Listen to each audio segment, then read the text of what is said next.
Baik, kita mulai. Selamat siang, Assalamualaikum warahmatullahi wabarakatuh. Tambah dikit aja ini. Tadi yang di grup berapa orang tadi? Banyak. Kayaknya itu ngikut ya, ada satu gitu ngikut ya. Biasanya satu geng gitu, satu nggak hadir, setia kawan banget, bagus. Nanti kalau nggak lulus satu, bagusnya nggak lulus semua. Nah, tapi hati-hati juga yang kayak gitu ya.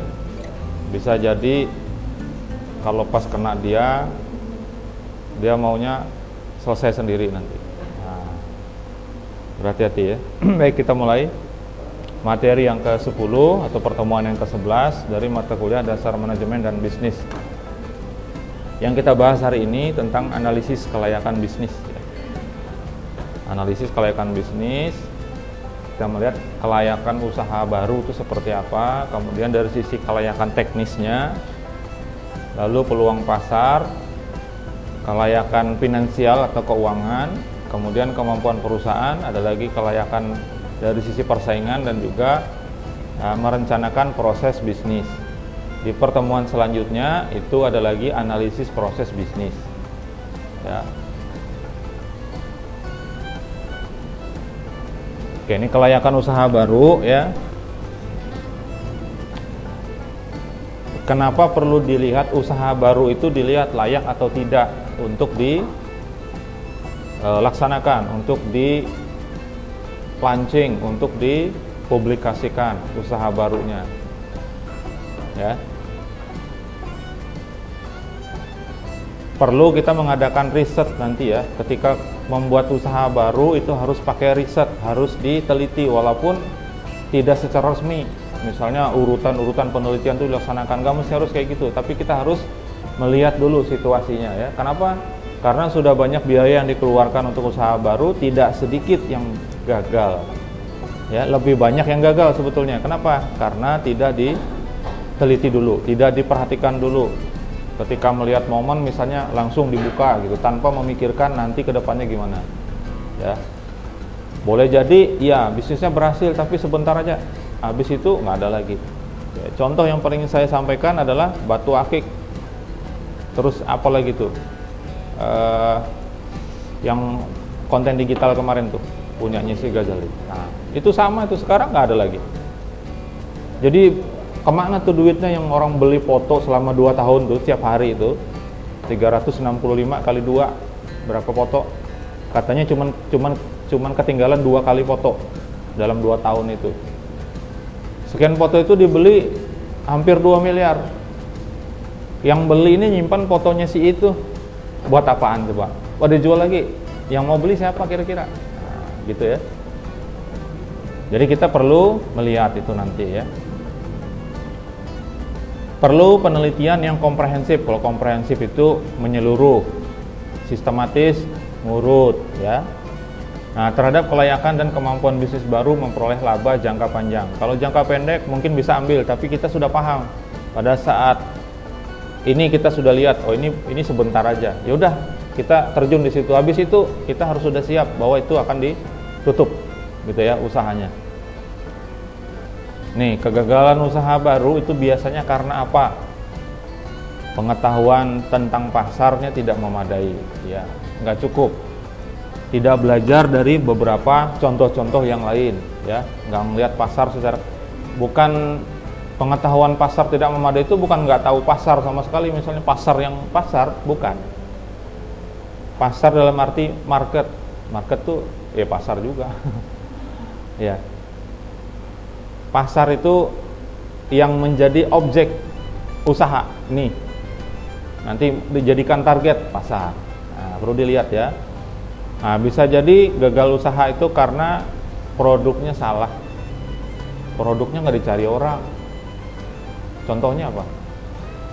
Yang orang jarang nyari, yang aneh-aneh, tapi manfaatnya juga nggak langsung bisa dipakai.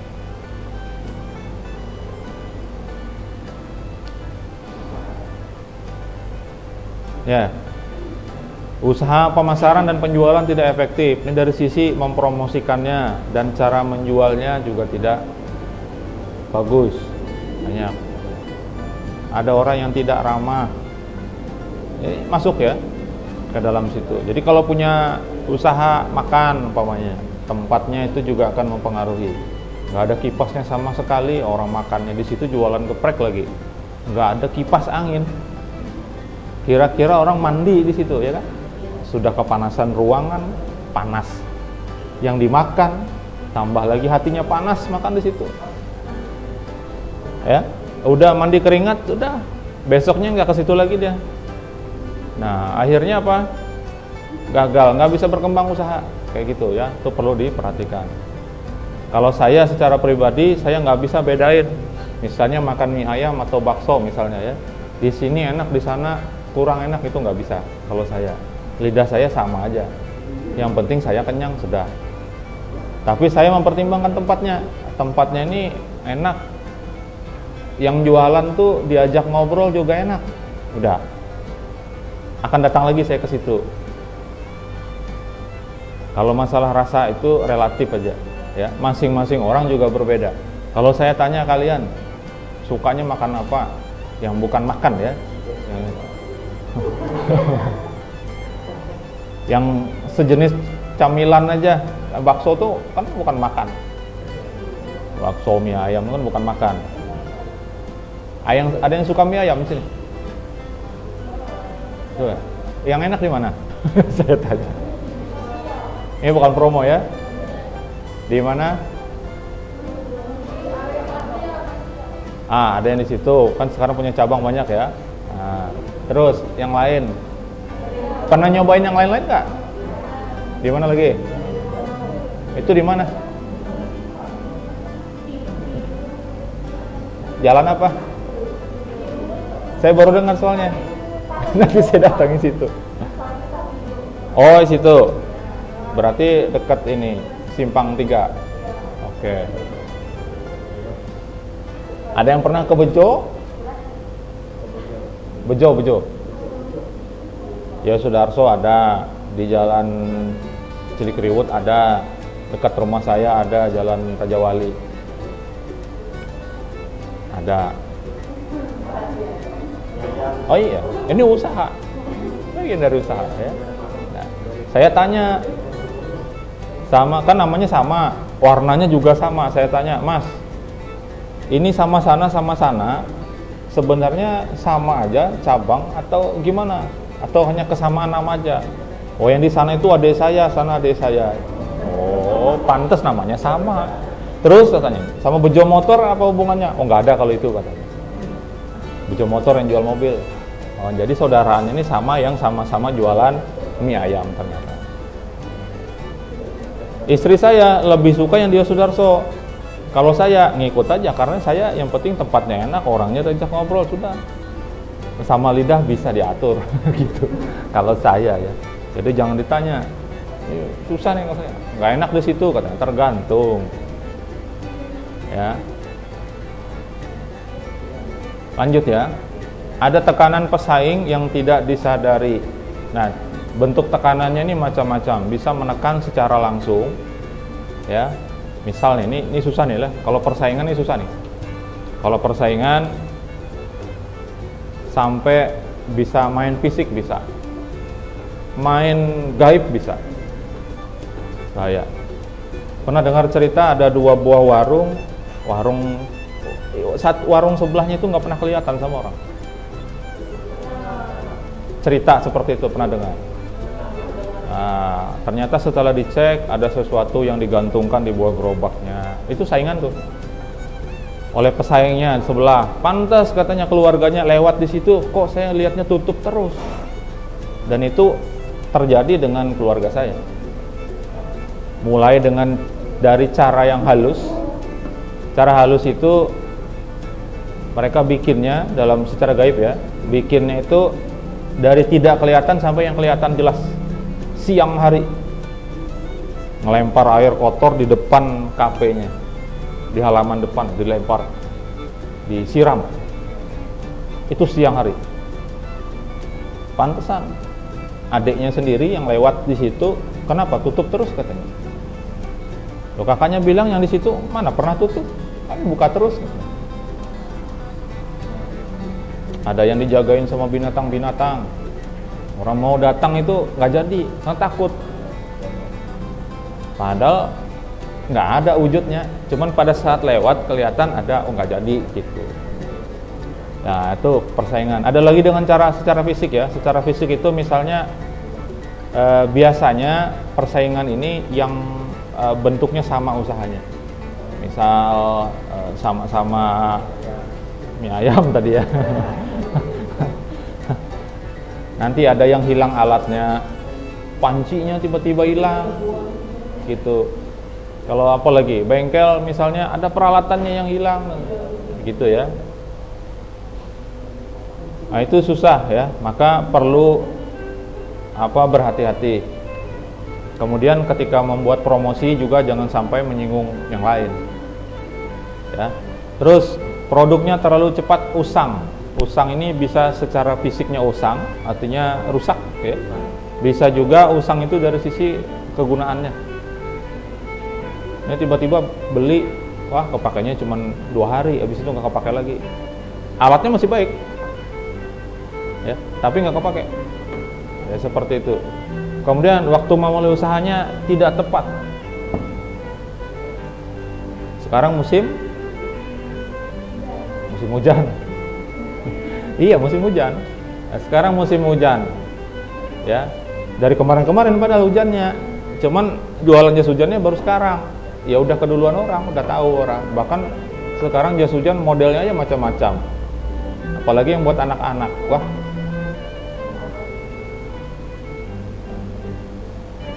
Udah semua ini. Yang nggak hadir nggak disuruh tanda tangan. Enggak ya? Ya enggak, memang Pak, nggak hadir. Kemudian kapitalisasi tidak memadai. Kapitalisasi itu modal, kapital itu modal, ya, modal pendanaannya atau keuangannya. Ya, nggak cukup, tanggung nih mau bikin usaha baru buat bikin gerobaknya doang. Material buat bikin makanannya belum, mau jualan apa? Gitu ya, kita lanjut. Nih harus ditemukan jawabannya kalau mau buat usaha baru.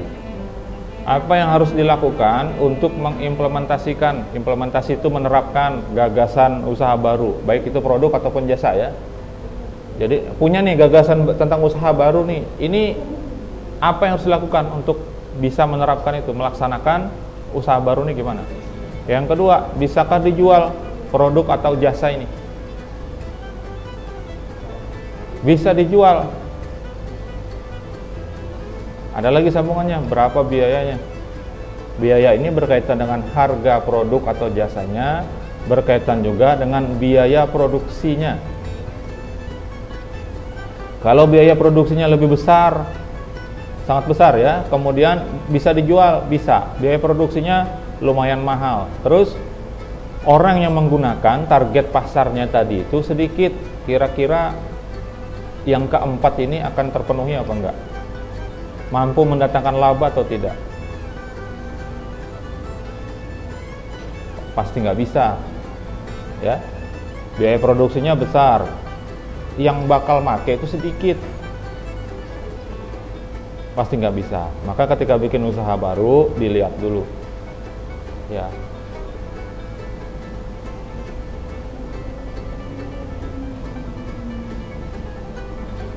Tadi ada berapa tanda tanya? Yang tadi ada tanda tanya berapa? Hah? Ada 4. Karena semuanya ada tanda tanya. Ya. Tadi kelayakan usaha baru ya. Sekarang kelayakan secara teknis. Kita mulai dari yang sebelah kanan dulu. Jadi produk atau jasa itu perlu diuji. Ya, kalau terutama produk harus diuji ya. Kalau dia berkaitan dengan zat-zat tertentu, ini nanti sekian lama misalnya akan luntur atau tidak, akan bereaksi secara kimia atau tidak, bahaya tuh. Ya, itu perlu dites. Studi rekayasa itu dibuat-buat memang. Kita tes begini, diatur ya. Nah, kemudian ke laboratorium terkait dengan makanan dan zat-zat tadi. Kemudian dievaluasi bahan baku alternatifnya. Semula bahan bakunya adalah rotan misalnya. Nah, ada nggak alternatif bahan baku yang bisa dipakai selain rotan? Kalau pas nanti pasokan rotannya kurang atau bahkan nggak ada sama sekali, ya. Karena misalnya sedang pasang air ya, banjir, biasanya agak susah tuh kalau mau menetes, ya, nunggu surut dulu. Kenapa? Masa dari jukung, tarik rotan dari jukung, terpelanting orangnya, ya, tambah kena durinya segala macam ya. Nah, yang seperti itu ada nggak kira-kira nih? Ini sementara ini belum bisa nih dipasok nih rotan. Gantinya apa kira-kira? Harus dipikirkan alternatifnya, ya. Kemudian fabrikasi model, dibuat bentuk modelnya seperti apa sampai dengan nanti terakhir prototype. Prototype itu bentuk awal, ya. Lanjut ke sisi sebelah kirinya, identifikasi spesifikasi teknis. Desain fungsional, desainnya harus fungsional dan punya daya tarik. Kalau bentuknya aja nggak menarik, terutama anak-anak nih, kalau segmennya anak-anak, biasanya suka warna-warni, gambar-gambar ya, yang dikenal. Ya, kayak misalnya belikan handuk, baju ya, yang rame. Kalau polos aja nggak tertarik ya. Ya. Begitu juga misalnya makanan, belikan nugget steak yang dikasih, nggak menarik bagi dia, nggak mau makan.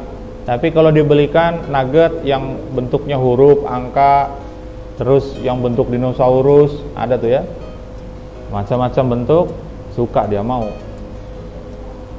Kalau itu saya sudah buktikan anak saya, gitu ya. Kalau yang steak nggak mau dia.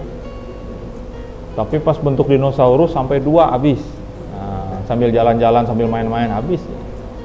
Nah, bentuk-bentuk huruf, ya, dia sudah mulai kenal dikit-dikit. Oh, ini bentuk ini, bentuk ini. Nah, kadang-kadang nggak mau dimakan juga, sayang katanya. Aneh juga ya. Jadi desainnya fungsional, punya daya tarik.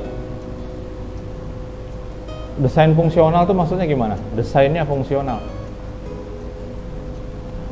Misal ya, kalau jual pisau, desainnya harus fungsional, maksudnya ini sesuai dengan karakter dari tangan ketika megang. Itu kan biasanya ada pisau itu yang gagangnya lurus saja, ada yang punya kelok-kelok gitu, menyesuaikan dengan posisi ini.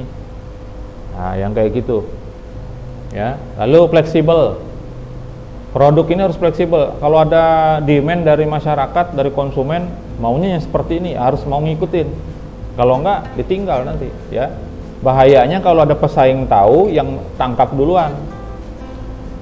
Dia sudah paham bahwa konsumen maunya yang seperti ini, dia langsung jual. Kita enggak, udah ditinggal. Ya. Daya tahan bahan baku perlu diperhatikan. Ya, ini berkaitan dengan penjualan juga. Kalau penjualannya rame, bahan baku ini bisa cepat habis.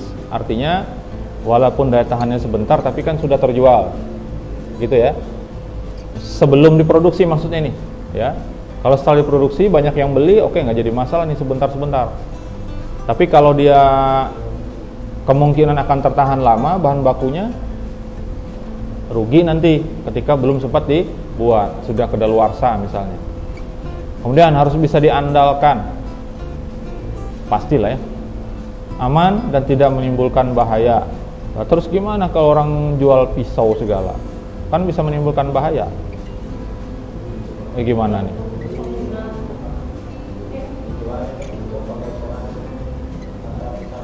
Tapi di pasar enggak tuh, taruh aja gitu. Enggak, maksudnya dari sisi produksi ya, aman dan tidak menimbulkan bahaya. Ketika diproduksi, ini ya memang segmennya beda sih ya. Kalau orang jual senjata, peluru, amunisi misalnya, ya berbahaya memang itu, tapi harus dibuat gimana tuh, ya. Nah, yang tidak pas itu misalnya produksi petasan, kan memang sudah dilarang. Itu kan berbahaya. Tapi ada aja. Heran juga saya.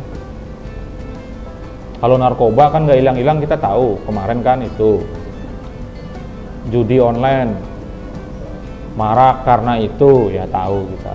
303. Daya gunanya bisa diterima. Kemudian mudah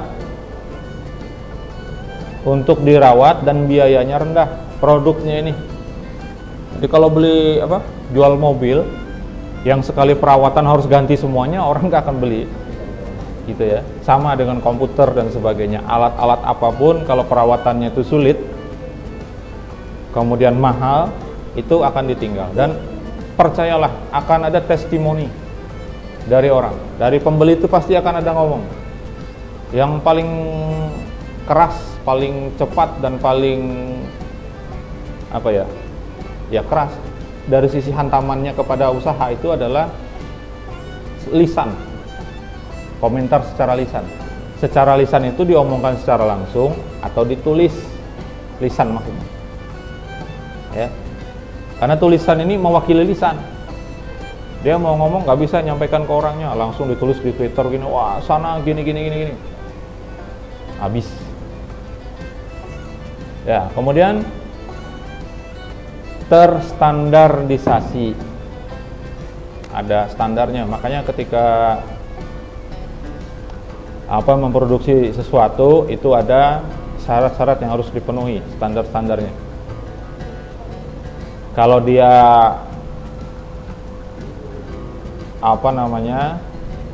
produk halal, harus ada sertifikasi halal dari MUI, ya. Sekarang di bawah Kementerian Agama, ya, harus seperti itu.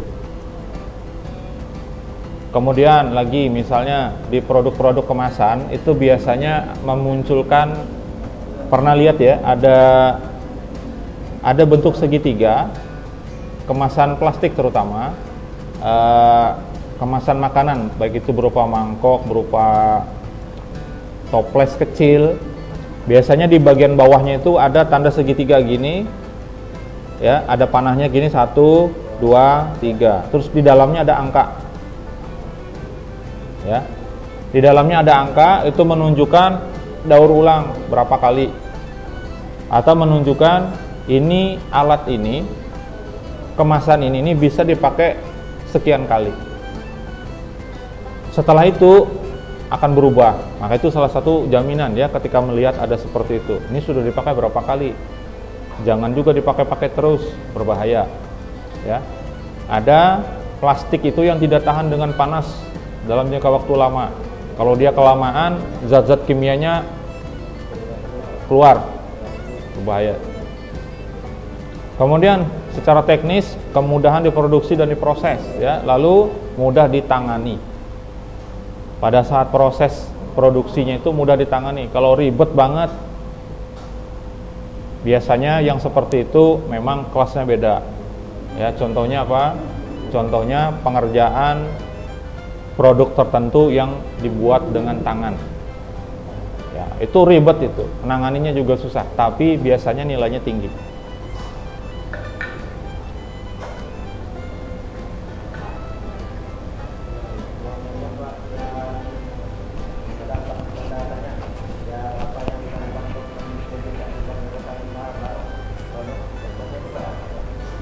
Apa yang harus dilakukan untuk mengimplementasikan, untuk menerapkan usaha baru produknya?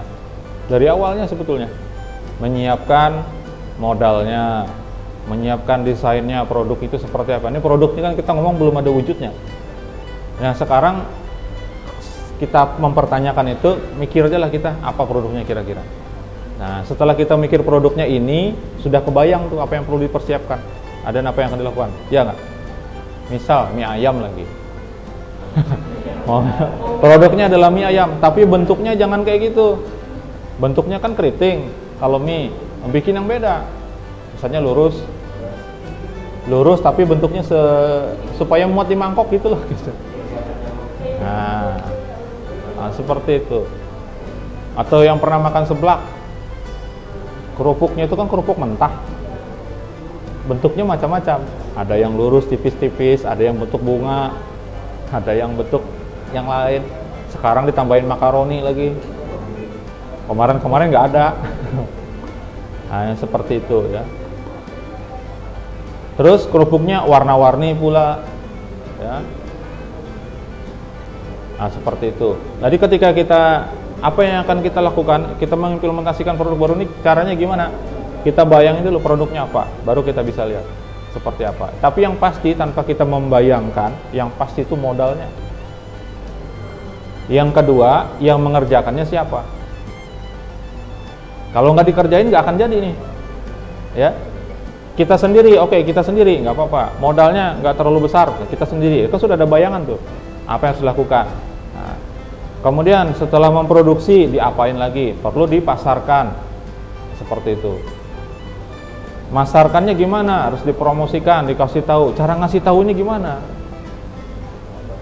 Nah, lewat apa caranya? Medianya bagaimana? Apa perlu bikin iklan di TV? Nah, yang sekali tayang bisa puluhan juta, beberapa detik aja itu. Kemarin heboh ya, yang stadion Kanjuruhan.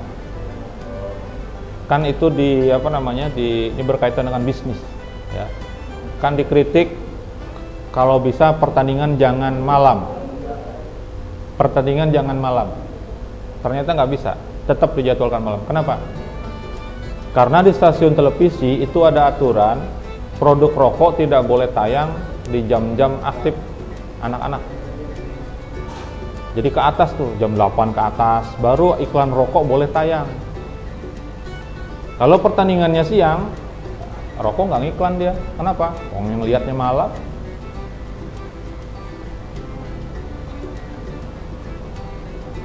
Jadi tetap kalah ya. Habis itu lagi yang disalahin stadionnya lagi.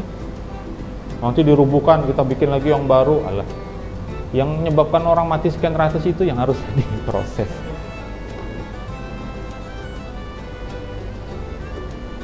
Sujud massal, meminta maaf, ya nggak bisa balik lagi yang sudah mati, gimana? Harus dieksekusi, yang masih perintah siapa gitu ya. Bukan gedungnya yang salah.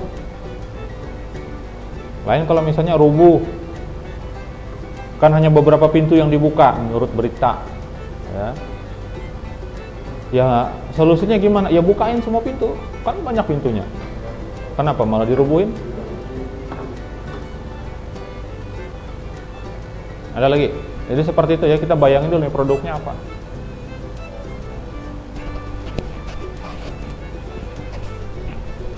Lanjut. Nih, peluang pasar juga harus dilihat ya.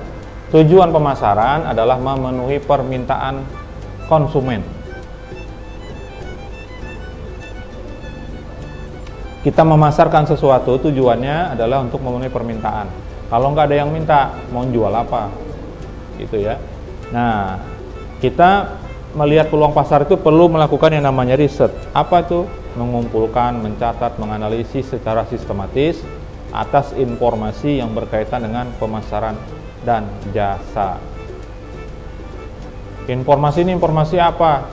Umum sifatnya ya. Termasuk tadi info pesaing yang sama bidangnya. Mereka ini punya modal berapa, cara promosinya gimana, produknya apa saja, lokasinya strategis atau tidak, dan seterusnya dan sebagainya. Nah, seperti itu ya. Jadi perlu dilihat. Kemudian penjualannya itu berapa banyak dalam sebulan. Kira-kira kalau kita ikut terjun ke situ juga, tentu di awal-awal tidak akan serame yang sudah ada ya. Tapi kita akan mengambil pangsa pasar itu juga. Nah, seperti itu. Nah, riset itu sendiri juga, riset pasar itu akan membantu membuat keputusan pemasaran menjadi lebih baik. Ya. Hanya membantu, karena yang ngambil keputusan, kita sudah pelajari itu sebelum UTS, yang ngambil keputusan adalah orangnya, bukan sistemnya. Lanjut. Aspek utamanya, ya.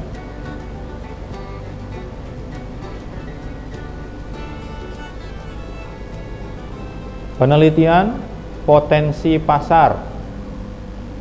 Potensi apa? Peluang. Bisa juga kemampuan. Nah, ada potensi pasar, kemudian identifikasi pelanggan potensial. Bedanya potensi dengan potensial?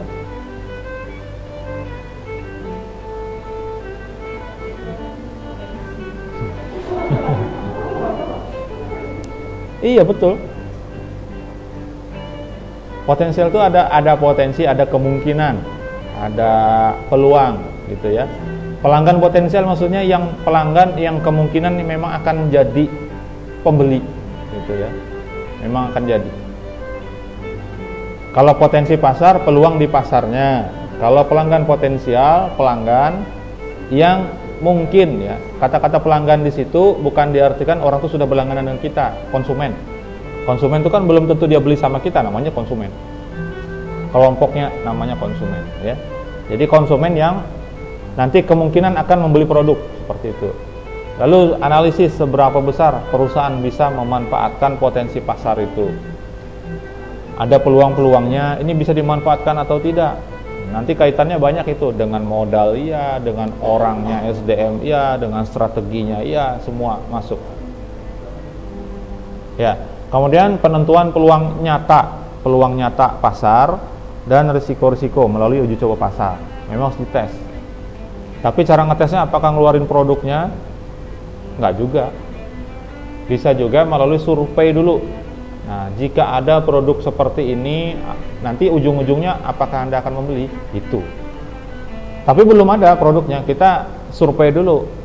Nah, seperti itu. Ya. Lalu secara lebih detail itu ada analisis potensi pasar, identifikasi pasar potensial, estimasi hubungan harga, ya, biaya dan volumenya, lalu sumber informasi pasar dan studi kelayakan pasar. Sumber informasi pasar ini macam-macam, bisa dari pasarnya secara langsung, kita terjun langsung nanya-nanya dan sebagainya, bisa juga melalui pihak lain, misalnya data yang disediakan oleh BPS. Di BPS itu lengkap ya. Harga cabai minggu ini, data-datanya tanggal sekian sampai tanggal sekian itu ada. Nah, itu bisa dilihat. Jadi seperti itu ya. Perlu di riset. Riset itu bahasa Inggris. Dua kata, re dan search. Search cari. Jadi riset itu mencari kembali. Ngulang-ngulang terus, namanya riset. Kalau di kita bahasanya penelitian. Penelitian itu adalah meneliti kembali. Kalau kita kembali kepada pengertian riset itu. Makanya nanti kalau nggak salah di semester 4 metodologi atau metode penulisan ilmiah.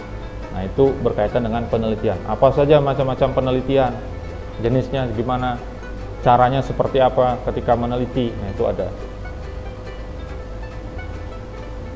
Bahkan dipersyaratkan meneliti itu adalah meneliti yang sudah pernah diteliti orang.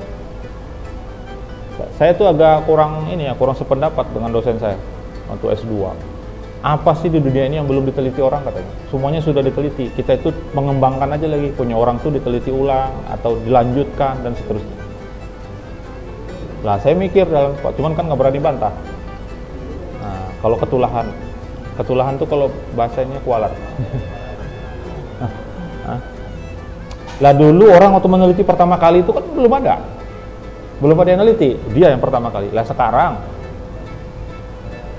ya satu sisi ya juga sih kayak gitu. Coba aja sebut apa yang belum diteliti orang, pasti sudah. Cari aja COVID-19 tuh kalau secara logika kita bilang baru orang menelitinya yang COVID-nya, tapi virusnya dia kan virus. Lah, virus itu kan sudah lama orang teliti gitu. Arahnya tuh seperti itu. Makanya yang nggak bisa dibantah akhirnya. Karena ada bagian-bagian di penelitian itu ya memang sudah. Kalian mau bikin sistem apa aja, udah ada.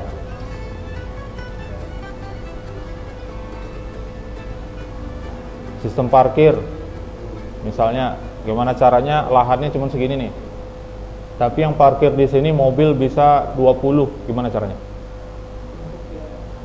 Hah? Nih lahannya segini aja nih, di tanah situ tuh, di situ. Cuman segini. Caranya gimana supaya mobil bisa parkir 20 unit? Apa disusun berdiri gini? Ya, salah satu caranya adalah ke atas atau ke bawah. Kalau ke samping dimarahin orang. Ya, dan kita sudah melihat yang seperti, nah itu sudah diteliti orang. Dia naik masuk sini nanti muter gitu, muter. Berapa tingkat? Terserah aja mau berapa tingkat. Ya, tergantung kekuatan besinya aja lagi. Ya.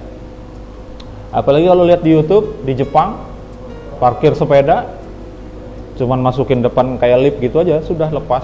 Nanti dia masuk ke dalam ke bawah tanah sampai ke sini nanti muter ke situ alatnya buat ngambil dan dia nggak salah. Ngambil mobil misalnya nggak salah tuh. Yang seperti itu dilakukan dengan riset penelitian. Kemudian kelayakan keuangan atau finansial.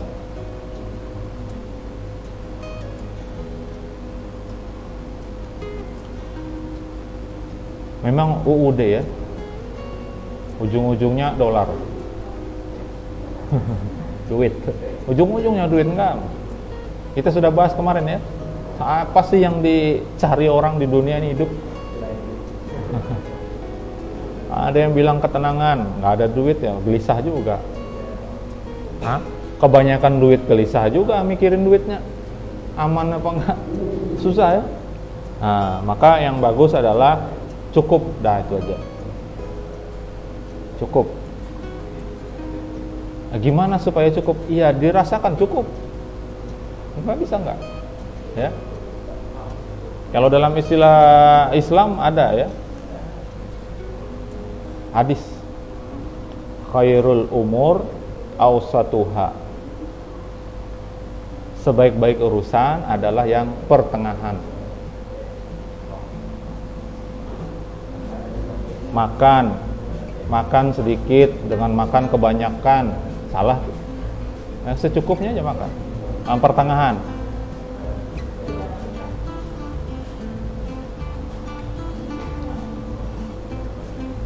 Nah, seperti itu ya. Nah, keuangan ini menjadi landasan untuk menentukan sumber daya yang diperlukan pada tingkat kegiatan tertentu dan laba yang diharapkan. Jadi ada hubungannya ya antara sumber daya. Uangnya ini buat menggerakkan sumber daya yang nanti tujuannya menghasilkan keuntungan dari dananya itu.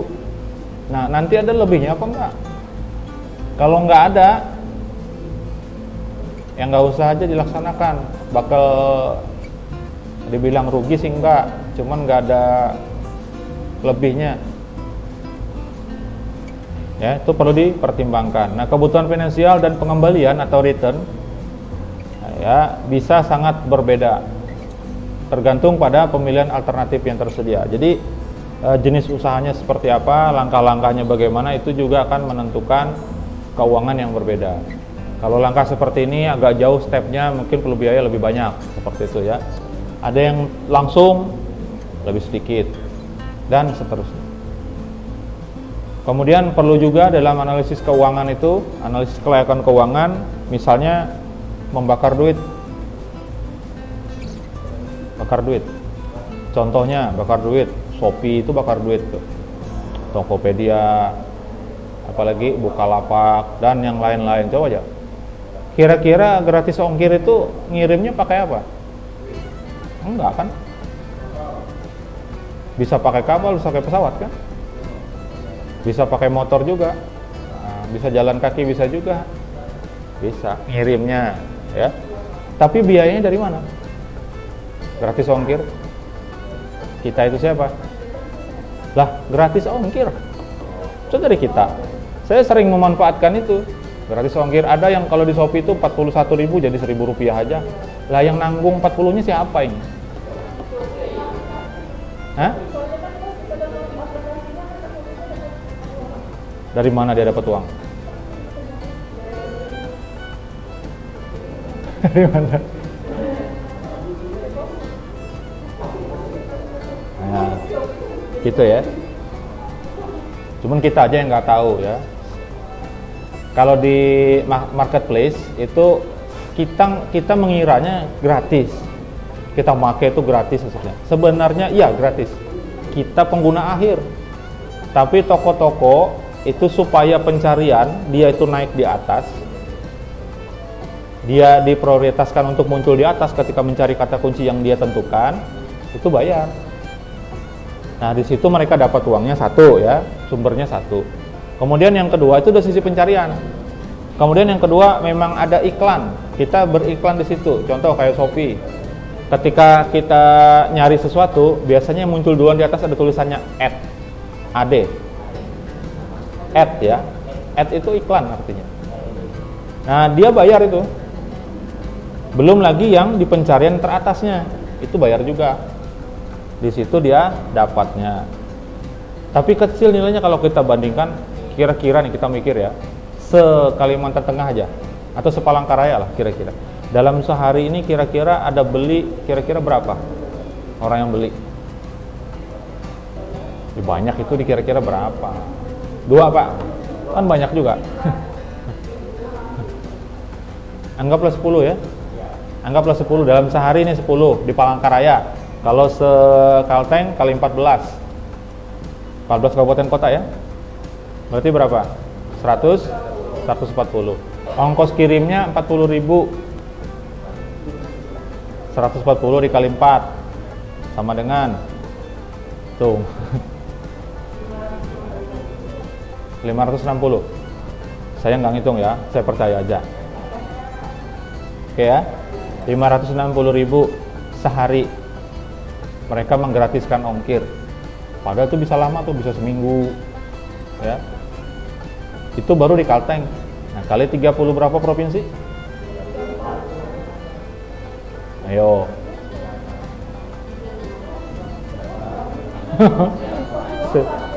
Saya suruh sebutin satu-satu nanti. Supaya mudah ngitungnya, kali 30 aja. 560 kali 3 sejuta berapa sudah? 1.600.000-an ya. Ya. 1.600.000-an. Ya. Ya, 1.600.000-an, lebih kurang, ya kan? 500 aja, 500 dikali 3 aja sudah 15 ya. Kalau kita lihat angka seperti itu, kecil. Ya. Oh, sehari cuma 1.500.000 kecil lah kalau buat gratis ongkir. Tapi masalahnya gratis ongkir ini beda-beda. Ya, ada yang lebih dari 40.000 yang digratiskan. Seperti itu. Kira-kira duitnya dari mana? Belum lagi dia masang iklan di TV, di ad, di Google. Sering muncul tuh kalau kita nonton YouTube. Ya, belum di website. Yang pernah saya ceritakan, Google tidak akan pernah rugi. Minggu kemarin ya. Ada orang deposit iklan, dia berani bayar 1 kali klik Rp1.000. Bekerja sama dengan publisher dapat 60%. Sekali klik Rp1.000. Ketika tayang di tempat saya, diklik iklannya, saya dibayar 40%. 60%. Google-nya dapat 40%. Nanti akan berkurang tuh duitnya. Ketika habis 10 orang yang ngeklik iklan dia, nggak muncul lagi iklan. Terus sistemnya begitu. Nah, mereka ini masang di TV dan lain sebagainya. Belum lagi karyawannya itu gaji siapa. Ini bakar duit. Mereka dari mana? Pinjam.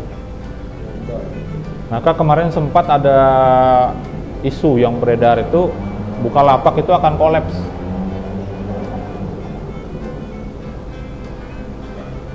Tahu collab? Apa? Itu kalau pakai B. Collab pakai B. Collab nih pakai P. Gulung tikar. Collapse.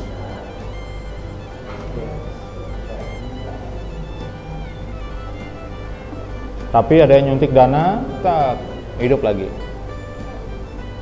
Ngeri ya, bisnis besar gitu.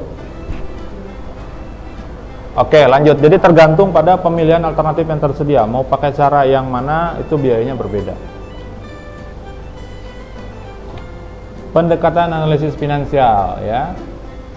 Penentuan kebutuhan finansial total dengan dana-dana yang diperlukan untuk operasional. Satu, ya, secara total. Kemudian penentuan sumber daya finansial yang tersedia serta biaya-biayanya, yaitu berupa pencarian sumber dana dan biaya modal. Ini membentuk pos-posnya, ya. Jadi sumber dananya dari mana?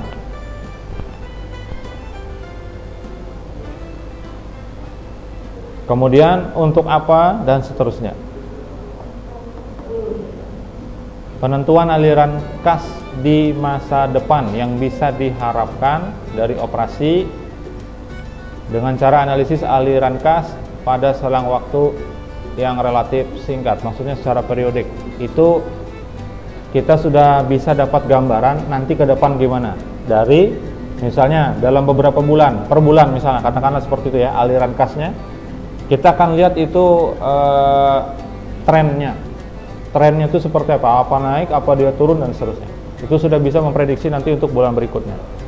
Tapi hanya prediksi, belum tentu tepat berhasil, ya. Sekarang sudah dipermudah dengan sistem, ya. Jadi datanya tinggal masuk ke dalam sistemnya, nanti bisa kita lihat ini rata-rata, ya. Kalau kita tentukan ranknya dari sekian sampai sekian, ini rata-rata begini grafiknya.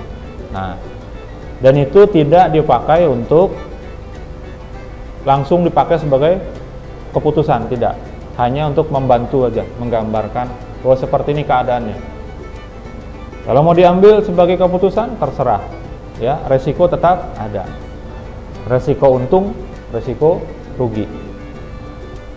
Orang zaman dulu mengatakan, kalau berdagang, katanya, kalau dalam bahasa Banjar ya, kalau berdagang, untung rugi dihakuni.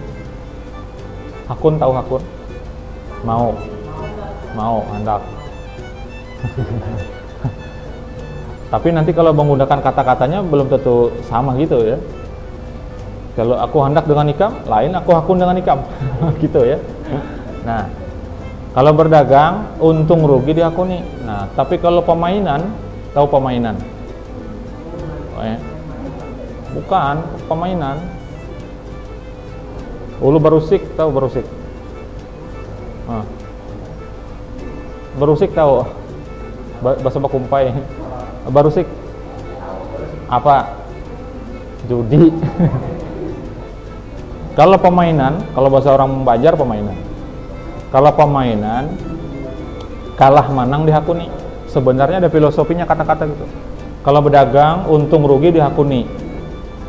Kalau pemainan, kalah menang dihakuni. Harus mau. Kalau berdagang harus mau untung dan rugi, risikonya. Tapi kalau berjudi, harus mau kalah dan menang. Kalau berjudi itu kalah dulu disebut. Karena kebanyakannya berjudi itu kalah. Kalau orang berdagang, untung rugi, disebutnya untung dulu. Kenapa? Orang berdagang itu kebanyakannya untung. Jadi yang gagal-gagal itu sedikit aja. Ya. Kalau terkena kita yang gagal, jangan mengatakan, menyalahkan semuanya. Tuhan tidak adil kepadaku, Allah. Ya. Salah kamu ini jadi begini dan seterusnya. Mana? Lihat dulu, jangan-jangan nggak dianalisis, ya, nggak dilihat dulu.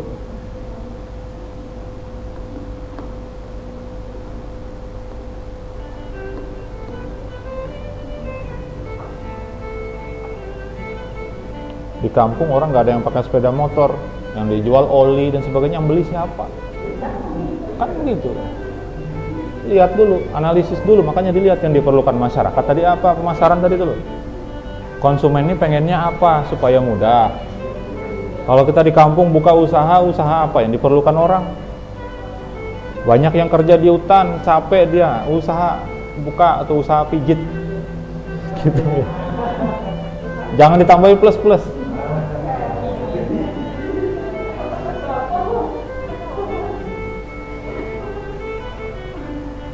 Nah, seperti itu ya, lihat. Di kampung orang pakai HP nggak ada, jualan spare part HP, yang beli siapa? Nah, kemudian penentuan pengembalian. Pengembalian itu keuntungan ya, return. Penentuan pengembalian yang diharapkan melalui analisis pengembalian dari investasi. Yang diharapkan ketika kita berusaha itu adalah laba, keuntungan. Nah, itu dianalisis juga kira-kira estimasinya gimana. Ya. Seperti itu. Ada pertanyaan? Sudah dekat habis ini. Aman.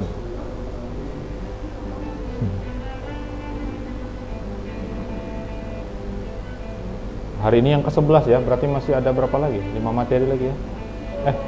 Kok 5 sih? 4 ya? Sip. Saya lebih suka yang jujur.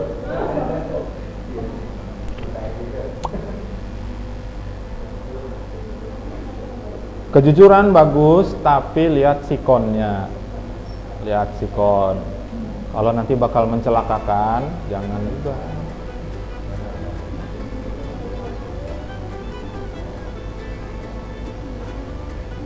Tapi kalau berjuang untuk menegakkan kebenaran, sampaikan, harus jujur. Ya.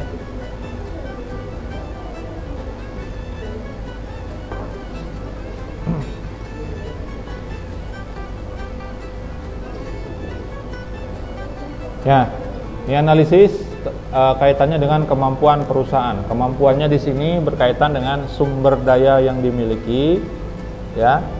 Sumber daya ini orang yang melakukan, kemudian apa yang dilihat? Keterampilan dan bakatnya. Ada bakat khusus. Nah, ini berkaitan dengan usaha baru yang dijalankan. Kalau orang yang melaksanakan itu tidak punya kemampuan pada bisnis baru ini, misalnya cara memproduksinya dia nggak tahu, ya bisa dipastikan itu tidak akan berhasil. Ya.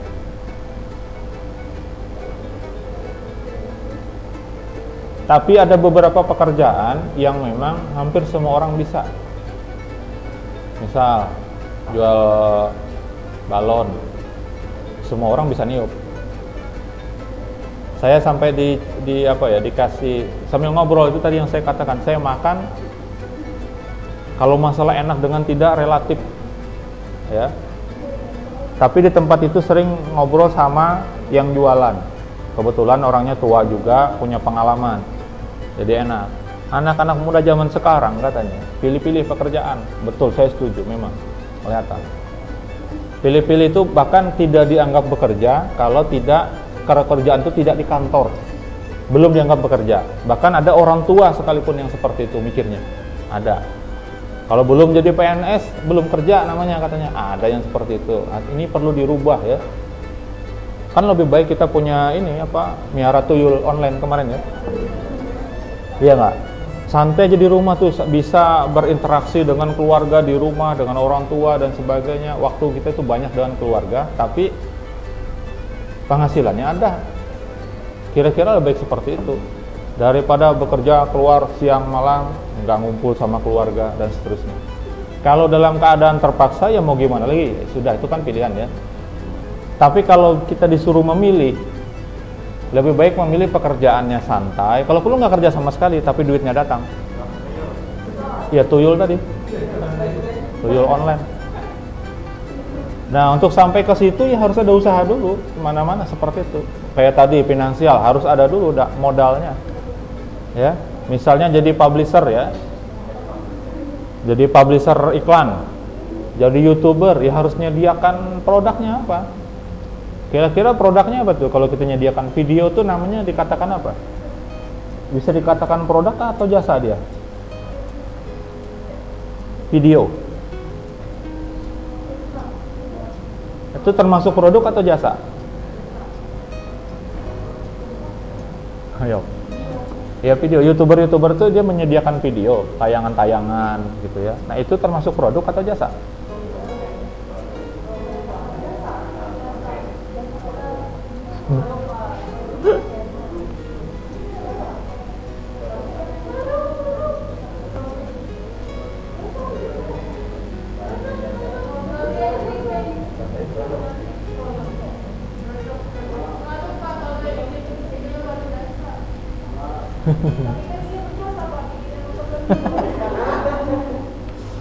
Kalau gitu kacamata ini juga jasa, karena berjasa membantu.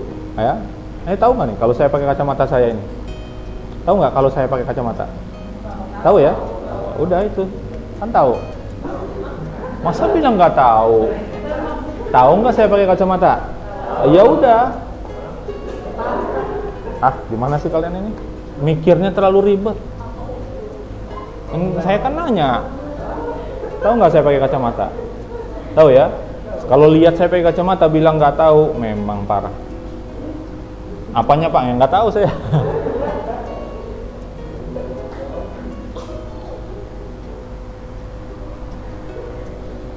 Semester kemarin mahasiswa itu nanti dikasih ini ya, sudah dapat ini nggak? Apa EDOM, evaluasi dosen. Sudah dapat? Ngisi sudah? Itu kalau nggak salah ada kemarin, kayaknya salah deh formnya. Mata kuliahnya bisa dicetakin semua ya? Dicetakin semua atau satu? Hanya bisa milih satu mata kuliahnya. Nah itu salahnya. Iya, kan susah itu menilainya, karena masing-masing dosen bisa beda. Nah itu kesalahan di desain formulirnya. Harusnya dipilih salah satu. Kalau saya sudah mengusulkan, itu masukkan di dalam sistem SMART. Jadi nanti pada saat selesai UAS, kan nilai masuk, nilainya nggak bisa dilihat. Itu pemikiran saya. Jadi kalau mau dilihat nilai mata kuliah dasar manajemen dan bisnis, harus ngisi EDOM dulu, si mahasiswa yang bersangkutan. Dan itu semua mahasiswa wajib ngisi. Kalau dia nggak ngisi, nggak kelihatan nilai dia, nggak muncul. Tapi nggak tahu, masih belum. Ya adminnya belum mau berantem sama yang bikin sih. Kalau saya berantem aja sukanya. Tolong tambahkan ini kami perlu begini. Nggak bisa. Ya sudah, saya mundur aja. Nggak bisa juga, saya sudah memperjuangkan, nggak bisa. Perjuangan saya mentok terus, sudah. Gitu. Biasa aja. Semester kemarin ada yang jawab, ada yang ngisi itu apa? Kan ada yang diisi ya. Entah itu judulnya kesan atau apa gimana, nggak tahu saya. Apa? Tulisannya dosennya lucu katanya. Memang saya pelawak.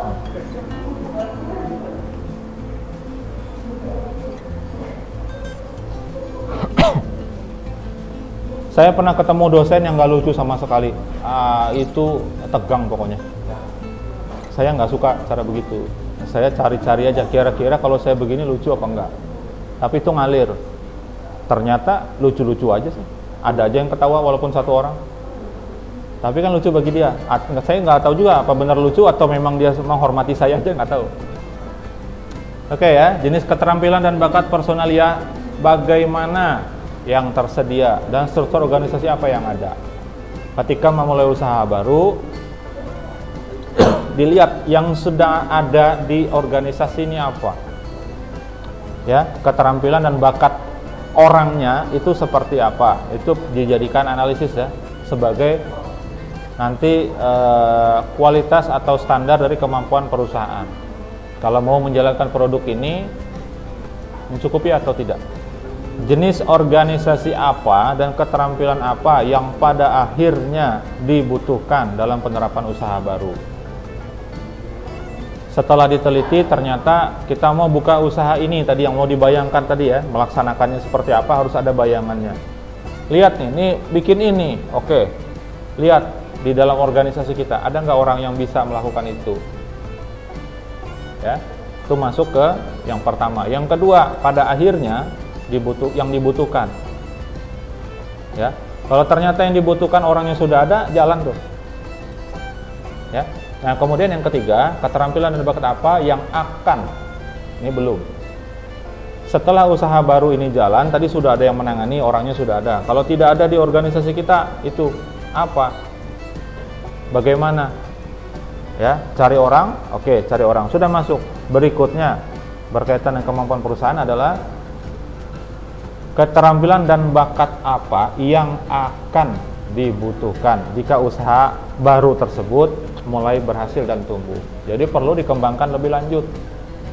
Kalau hanya satu orang sementara ini berhasil, terus kalau dia semakin berhasil, semakin banyak produk aja lah, katakan gitu ya. Kalian jualan online, produknya memang ada, kita punya gitu ya. Kalian sendiri sementara ini bisa nangani. Ketika orderan dalam 1 minggu bisa sampai 100, kira-kira sanggup nggak? Ya. Keterampilan yang seperti apa yang dibutuhkan lagi nih untuk kelanjutannya nih? Ya, kalau dari sisi keterampilannya bisa ditingkatkan, berarti orangnya enggak. Tapi kalau keterampilan sudah mentok nggak bisa, berarti orangnya harus ditambah. Misalnya dalam 1 minggu itu ada 100 order. Sebelumnya kita bisa tangani hanya 90 1 minggu. Nah sekarang jadi 100, berarti kan perlu orang. Kalau tidak perlu orang, berarti kinerja kita perlu dipercepat nih. Ya pilihannya kan seperti itu. Nah nanti naik lagi, karena tadi tumbuh, berhasil dan tumbuh, pasti akan memerlukan lagi. Nah ini tadi ya, yang akan dibutuhkan. Nah itu masuk dalam analisis kemampuan perusahaan. Kalau ada orang baru lagi masuk, berarti secara otomatis nambahin gaji. Berarti ada dana lagi, kembali lagi ke yang tadi. Ya, saling berkaitan ya.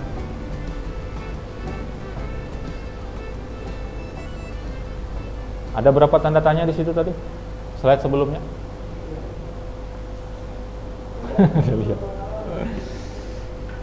Analisis persaingan.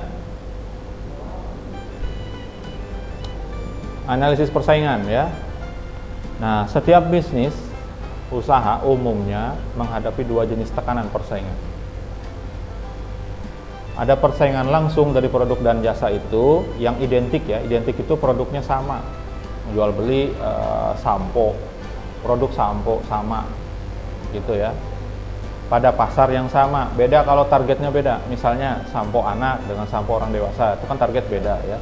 Tapi kalau sama gimana? Sama-sama sampo, sama-sama sampo, sama-sama buat anak, target marketnya itu langsung ya. Kemudian persaingan tidak langsung dari produk substitusi. Substitusi itu pengganti. Ada produk tertentu yang berfungsi juga sebagai sampo. Contohnya apa? Di anak-anak nih terutama. Iya, kalau di anak-anak ya. Di anak-anak tuh jadi satu. Sabunnya sabun body sama hair langsung.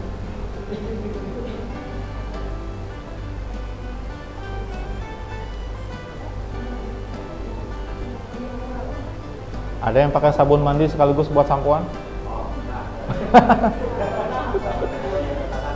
Atau samponya dipakai buat badan?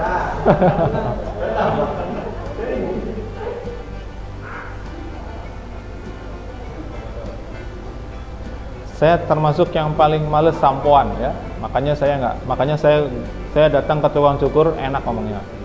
Gundul nomor 2, saya bilang sudah selesai. Enggak repot. Enggak, kalau SKS tinggal di sini. Nanti saya dikira mau masuk apa gitu.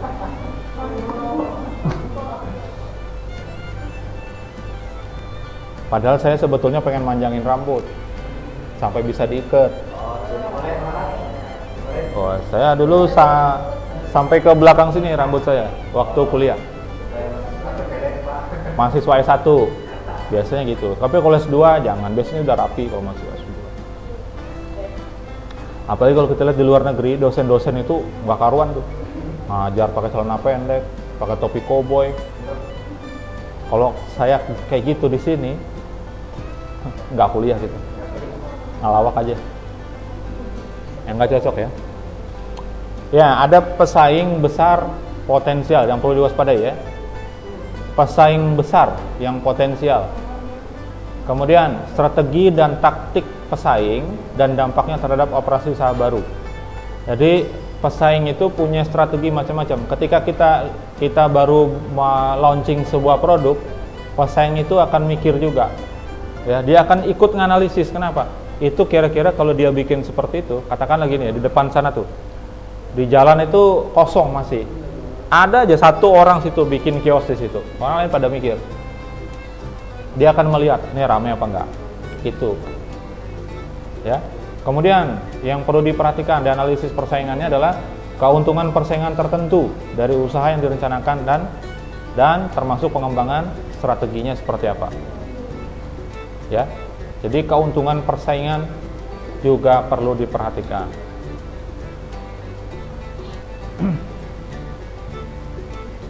Ada pertanyaan? Nggak ada ya? Lanjut. Enak. Nah, nih, merencanakan proses bisnis. Saya pakai jam tangan sebelah kanan apa kiri?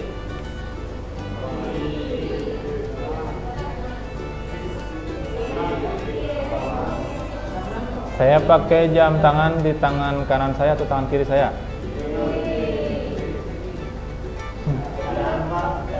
Oke, merencanakan bisnis itu ada 3 ya. Ada targetnya, ada merencanakan keberhasilan, dan manajemen waktu. Nggak ada yang benar jawabannya. Saya nggak pakai jam hari ini.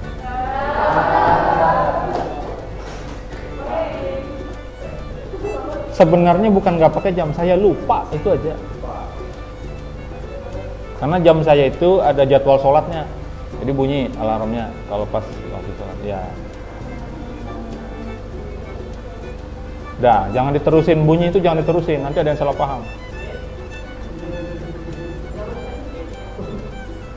Enggak, cukup, ganti yang lain. Bip, bip, bip, bip, bip.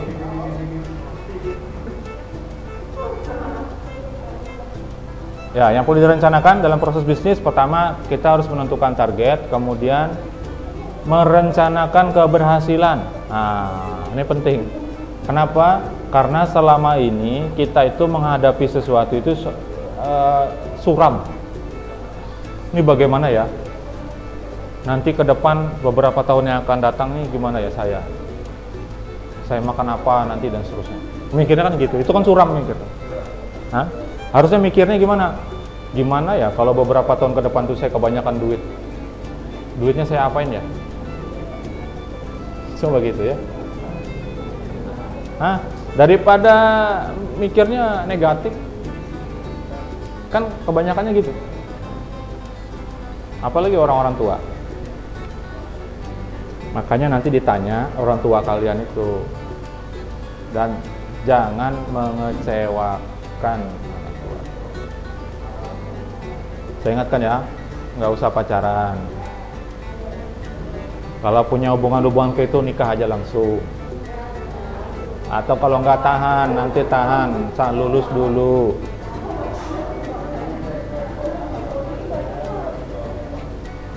Jangan sampai orang tua ngirimi duit itu buat bayar biaya kuliah, malah buat biaya pacaran. Yang ngerokok, kalau biaya sendiri saya nggak mau masalahkan, tapi tetap saya sarankan berhentilah. Ya, itu yang punya perusahaan rokok aja nggak ngerokok dia.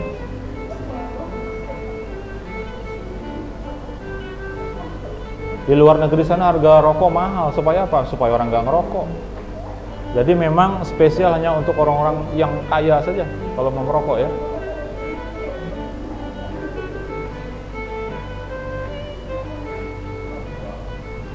Biaya hidup kalau bisa ditekan. Ditekan itu sesuatu yang tidak perlu nggak usah dibeli, gitu ya. Kemudian kalau temannya kemana-mana jangan dibebani kawannya. Misalnya kawannya ke daerah mana, jalan-jalan atau apa, pulang kampung sudah dipesani oleh-oleh, jangan. Ya, kalau dalam Islam nggak boleh minta oleh-oleh, nggak boleh. Yang beragama Islam ya, saya sambil menyampaikan, karena itu akan memberatkan.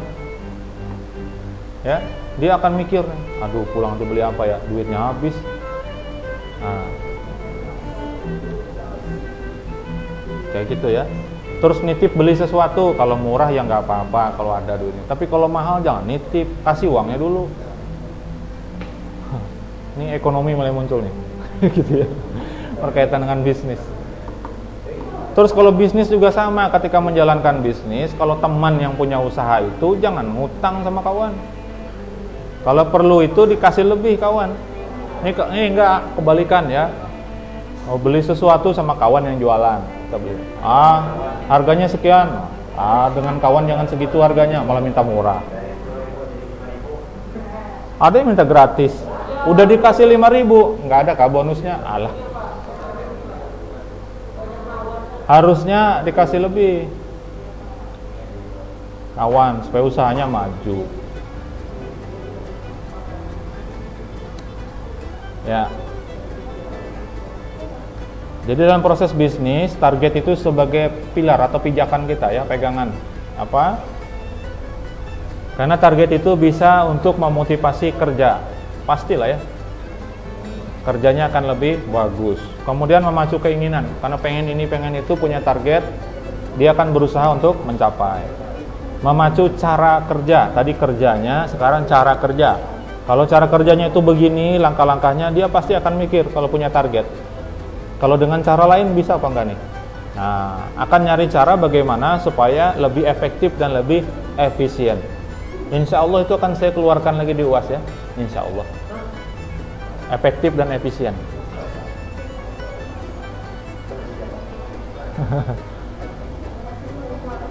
Kemudian menjadikan prioritas kita itu tetap terjaga ketika punya target, tidak akan melenceng, walaupun bisa jadi nanti akan, kalau nggak kuat ya, kalau nggak kuat dia akan bisa berubah haluan, bisa jadi.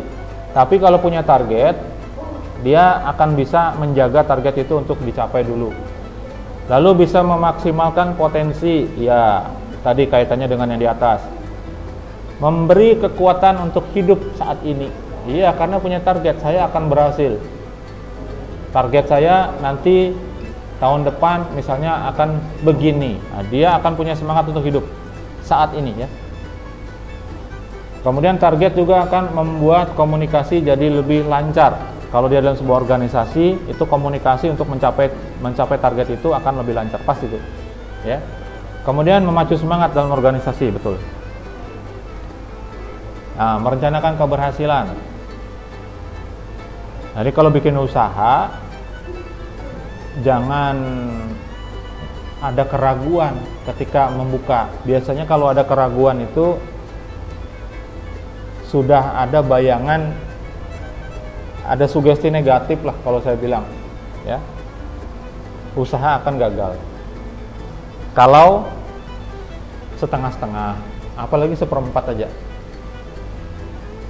Apalagi terjunnya coba-coba aja. Nah, ini kecenderungan. Coba-coba ini berarti nggak ngeriset, tidak melakukan penelitian, tidak melakukan penilaian dulu terhadap apa yang sudah ada. Ya.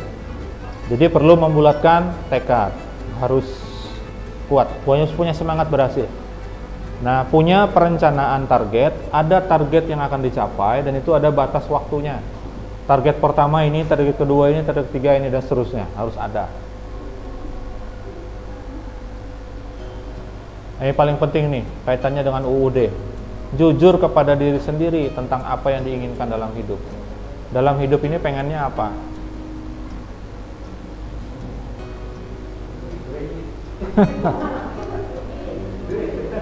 Pengen harta, pengen pangkat, kedudukan, status sosial, gitu ya.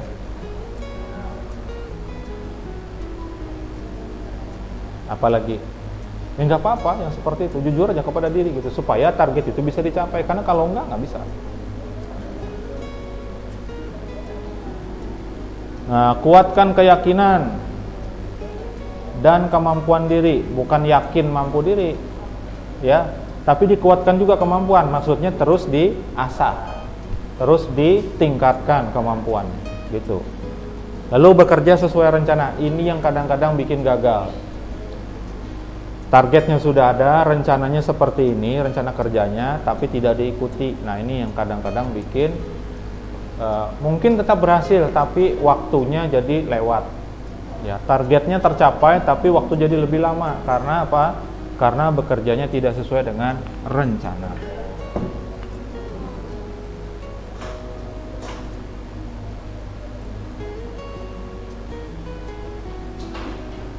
Ini manajemen waktu. Yang terakhir ya. Dalam proses bisnis perlu mengatur waktu. Berpacu dengan waktu maksudnya apa? Dulu-duluan sama waktu apa gimana sih?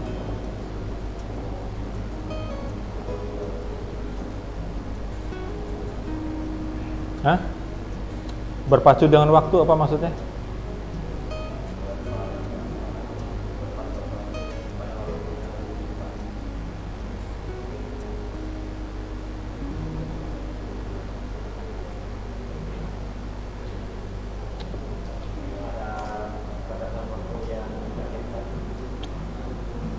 Berpacu dengan waktu.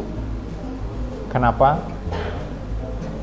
Karena waktu jalan terus, ya. Kalau kita membuka usaha baru harus memperhitungkan waktu.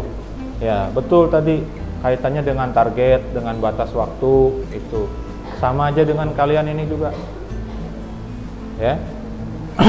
Ketika misalnya browsing ya, ini paling banyak nih dan saya termasuk suka ke distract-nya apa ya?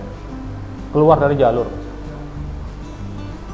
Main browsing lah intinya gitu, main internet, yang dicari itu sebenarnya ini. Tapi teralihkan. Akhirnya jadi lama main. Oh, ini asik nih mengenai ke situ. Lupa yang ini tadi. Nah, kalian jangan sampai seperti itu. Ada kawan saya memang bagus cara ngatur waktunya. Dia kalau internetan 1 jam, sudah 1 jam berhenti, yang lain lagi dia kerjakan, kayak gitu. Saya masih belum bisa gitu ya, saya masih terbuai dengan bujuk rayu di internet gitu ya. Ketika nyari coding misalnya gini, materi kuliah tuh termasuk, nyari materi kuliah gini, dapat. Tiba-tiba ada tuh artikel di situ, kaitannya sama kuliah juga sebetulnya, cuman topiknya beda, kliklah itu, yang ini lupa. Padahal ini buat besok nih, besok tayang, harus ditampilkan gitu, malah lari ke tempat lain. Padahal itu buat mata kuliah yang besoknya lagi. Nah seperti itu saya. Jangan ditiru yang seperti itu, harus ngatur waktu ya. Nah, kemudian bekerja sama dengan orang lain agar dapat melakukan sesuatu secara paralel. Paralel itu bersamaan. Jadi kita bisa melakukan 2 pekerjaan dalam waktu yang sama-sama. Gitu ya. Bandingkan kalau kita sendiri aja. Kalau sendiri 2 pekerjaan kita lakukannya harus 2 kali. Ya. Selesai satu baru ngerjakan yang satunya. Tapi kalau kita dibantu dengan orang lain, kita suruh kerjakan ini, kita ngerjakan yang ini. Jadi sama-sama. Jadi kalau misalnya selesai dalam waktu satu pekerjaan selesai dalam waktu 10 menit, 2 pekerjaan kita kerjakan sendiri selesainya 20 menit. Tapi kalau 2 orang yang kerjakan sama-sama 10 menit. Berarti kita bisa mengerjakan lagi kalau kerjaan itu banyak gitu ya. Katakanlah tadi kalian jualan online, packing barang rata-rata misalnya perlu waktu 10 menit satu barang atau satu paket itu perlu waktu 10 menit. Ya, kalau ada 100 tadi berarti 100 kali 10 sama dengan 1000 menit. 1000 menit itu berapa jam? Bagi 60.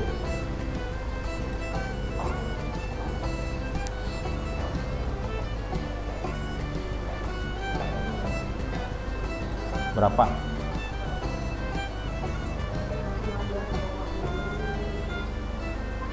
16 jam lebih ya. Di rata-rata lah 16 jam. 16 jam itu dikurang waktu tidur, dikurang waktu makan, dikurang waktu ibadah.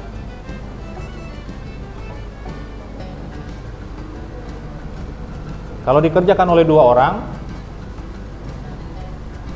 berapa jam? Kurang lebih, tinggal bagi 2 ya. Nah, seperti itu. Nah, itu dalam proses menghemat waktu. Kalau seandainya pada saat itu ya, pada hari itu ada 200 paket, mikir nih, kan 32 jam jadinya. Kalau sendirian. Seperti itu. Jadi itu ada kaitannya dengan kemampuan perusahaan di sisi keterampilan dan bakat, artinya sumber daya orangnya. Kemudian akan berkaitan dengan finansial. Kenapa? Nambah orang berarti nambah biaya, mupah dia market. Gitu ya. Membuang lamunan, jangan banyak menghayal. Menghayal jadi orang kaya, beli ini, beli itu. Nanti akan tersiksa sendiri kalau seperti itu ya. Kalau keluar dari hayalannya selesai tuh. Kemudian menentukan prioritas, karena ini berkaitan dengan waktu. Target utama sementara ini nih, kalian nih kuliah semester 1, target utamanya apa yang diprioritaskan? Gak usah dijawab, tentuin sendiri aja. Yang jadi prioritas ini apa? Di semester 1.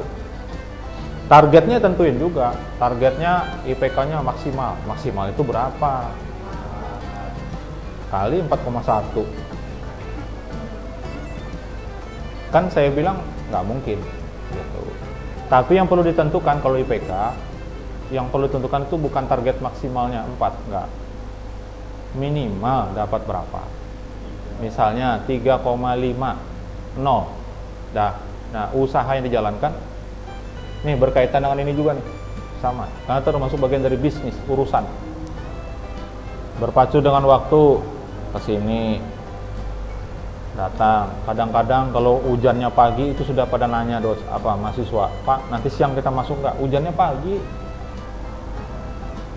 Padahal saya sudah kasih tahu di kelas lain nih. Sudah saya kasih tahu, jangan tanya saya masuk sama enggak. Kalau tidak masuk, saya akan kasih tahu. Udah. Kalau tidak ada informasi, berarti masuk. Udah. Itu di kelas lain suka nanya. Nggak saya jawab, nggak saya tanggapi, japri pula. Ada yang nanya gitu, hujan. Kalau saya, hujan, selama masih bisa ke sini saya berangkat. Kecuali waktunya mepet. Misalnya nanti kalau datang ke sini waktunya setengah jam lewat, sudah kasihan mahasiswanya. Ya udah, saya liburkan kalau kayak gitu. Ya. Jadi kalau praktikum misalnya, ada 2 orang yang datang hujan, ada 2 orang datang jalan kita, lainnya coretin semua. Nggak ada izin Pak, tempat saya hujan. Sama, tempat saya juga hujan. Masalahnya ada mahasiswa yang bisa datang, berarti kan nggak ada masalah sebetulnya. Cuman di kaliannya aja males. Ya nggak? Harus jujur kepada diri sendiri ya. Sama, dosennya juga gitu. Kadang-kadang, males masuk. Pagi tadi saya nggak masuk, yang jam 9. Tapi saya buatkan video kemarin. Karena agak lambat, menurut penilaian saya, kelas ini agak lambat. Ketika ngoding, saya tampilkan, pakai ngobrol dulu sih, susah. Harusnya ketika ditampilkan, coding tuh langsung aja ketik. Nanti, nanyanya itu nanti. Sudah dijalankan, error, baru tanya. Ketik aja dulu, nggak usah ditanya-tanya macam-macam. Jadi saya buat video akhirnya tadi pagi. Karena estimasi waktu saya pasti lewat dari waktunya ini. Bahkan ada dosen tuh yang menyampaikan, dosen senior ya, mata kuliah algoritma, tapi dosennya senior, ngasih tahu saya, "Pan, kamu kalau bikin soal kamu bisa kerjakan, kamu bikin soal terus kamu kerjakan, kamu selesai 15 menit, mahasiswamu itu 2 jam kerjakannya." Wah, itu jadi patokan. Ternyata lebih dari 2 jam. Ternyata jauh ya. 15 menit itu kan 1/4 jam. 1/4 jam aja sama dosennya bisa ngerjain, mahasiswanya itu bisa sampai 2 jam. Artinya bisa kurang dari itu bisa. Tapi disimpulkan oleh beliau itu 2 jam. Kalau 2 jam itu berarti 1 banding berapa? Kalau sama dosennya? 1 banding berapa? Dosennya ngerjakan 15 menit, mahasiswanya ngerjakan 2 jam, soalnya sama. 1 banding 8. Banyak ya, jauh ya. Makanya sebetulnya yang pusing, yang repot itu dosennya, bukan mahasiswa. Mahasiswa terima aja. Pada saat saya tuh bikin soal, ini soal harus bisa dijawab oleh mahasiswa. Mikirnya ke situ. Terus materi ini kemarin sudah disampaikan atau belum ya? Mikir dosennya. Makanya bikin materi itu lebih lama daripada ini. Saya nyampaikannya anggaplah 1,5 jam, ya. Saya bikinnya lebih dari 1,5 jam ini. Kalian enak aja terima, foto. Udah gitu yang dipoto situ aja lagi, saya yang nggak dimasukin.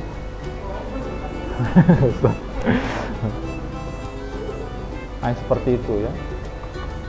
Ada pertanyaan nggak?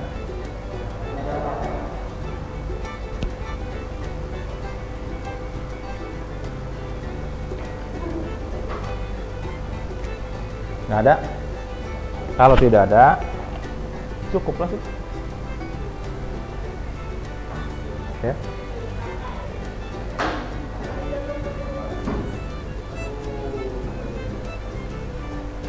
Sampai ketemu di pertemuan selanjutnya ya. Materinya tentang analisis proses bisnis, insya Allah ya. Analisis proses bisnis. Analisis proses bisnis. Analisis proses bisnis. Ya, terima kasih atas perhatian Anda semuanya. Mohon maaf kalau ada kesalahan dan kekurangan. Pasti saya banyak salah.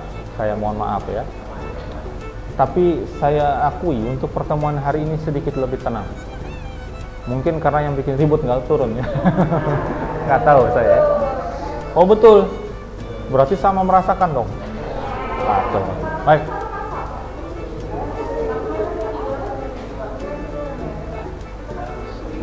Baik ya, saya tutup. Selamat sore. Assalamualaikum warahmatullahi wabarakatuh.